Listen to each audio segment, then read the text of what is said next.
بسم اللہ الرحمن الرحیم۔ میرے عزیز بھائیو، آج میں آپ کو یہ بتانے لگا ہوں کہ جب نبی کریم صلی اللہ علیہ وسلم نے اسلام کی دعوت دی، لوگوں کو کلمے کی طرف بلایا، تو سب سے پہلے اسلام قبول کس نے کیا تھا؟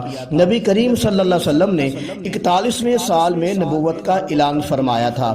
سب سے پہلے چند مقدس لوگوں نے اسلام قبول کیا، وہ یہ ہیں: حضرت ابو بکر صدیق رضی اللہ عنہ، حضرت خدیجہ الکبریٰ رضی اللہ تعالی عنہ، حضرت علی رضی اللہ عنہ، حضرت زید بن حارثہ رضی اللہ عنہ۔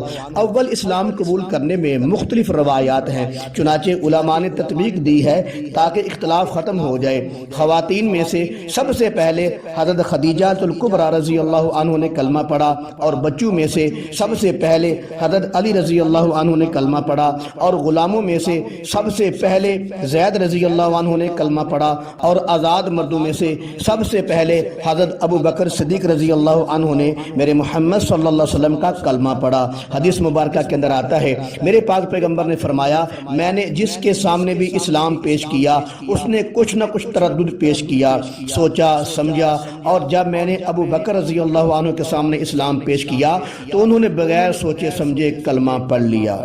سبحان اللہ۔